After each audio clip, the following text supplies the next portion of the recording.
Masa begitu pantas berjalan, dan penghujung kehidupan kita ni adalah bertemu dengan Allah Subhanahu wa taala. Maka di atas mimbar yang mulia ini, saya ingin ingatkan kepada mereka yang bergelar jutawan, hartawan, mereka yang dipanggil sebagai orang kaya, hati-hatilah dengan kekayaan yang kamu miliki. Kerana kebanyakan kekayaan itu akan menjerumuskan manusia ke neraka Allah. Jangan sampai kamu jadi bakhil dengan kekayaan yang kamu miliki. Jangan sampai kamu jadi sayang dengan harta benda yang Allah kamu berikan kepada kamu. Berilah kepada mereka yang memerlukan, kerana kasih sayang Allah bersama dengan orang-orang yang sentiasa memberikan hartanya.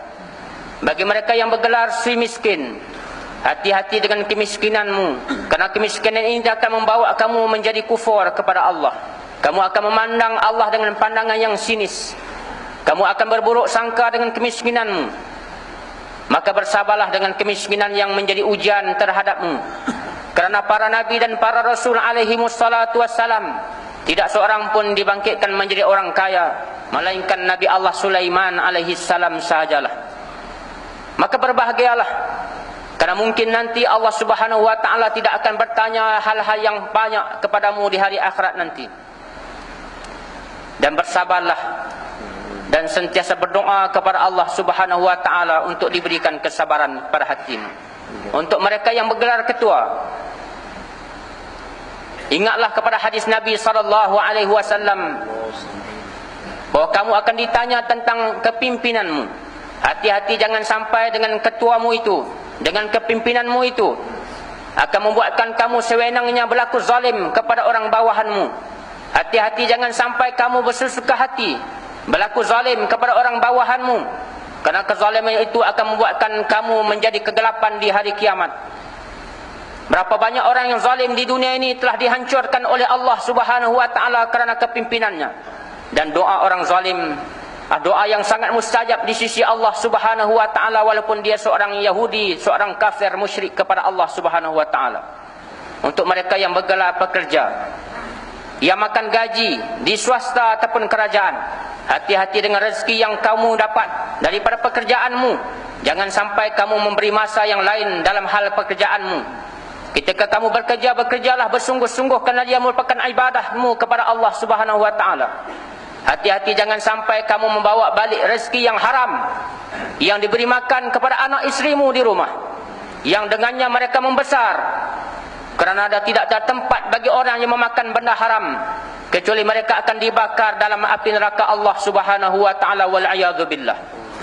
Jangan sampai kamu mengambil lebih masa dari hal kerjamu, kerana itu semua tidak akan menguntungkan kamu di dunia.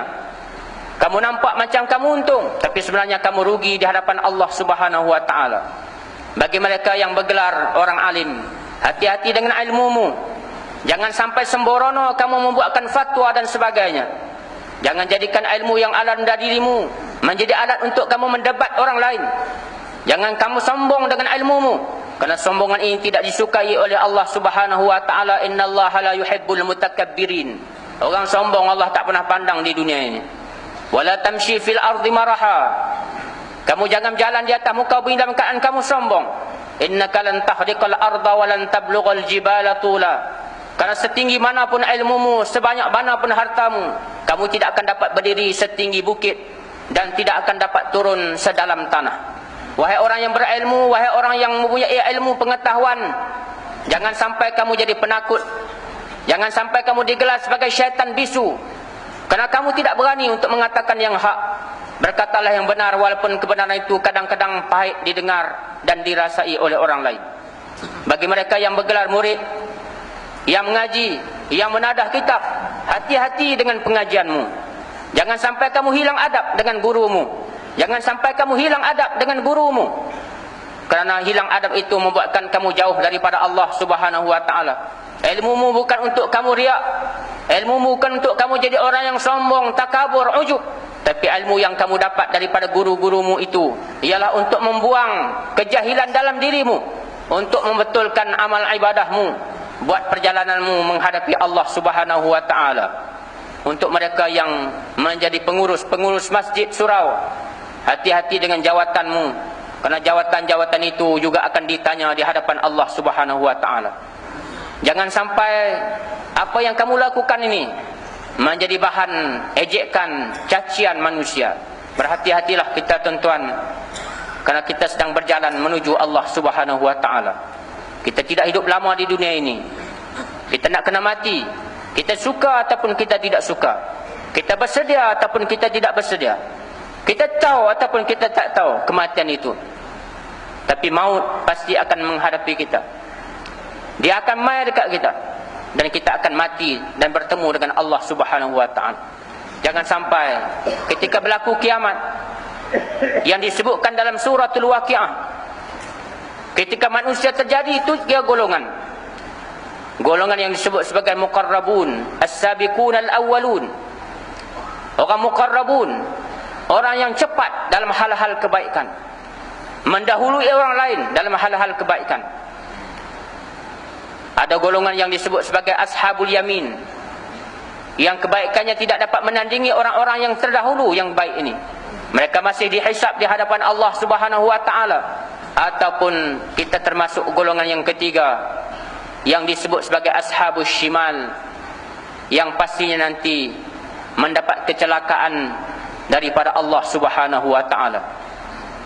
Sebelum perjalanan itu sampai, marilah kita bersedia dengan segala kelengkapan ilmu dan iman kepada Allah.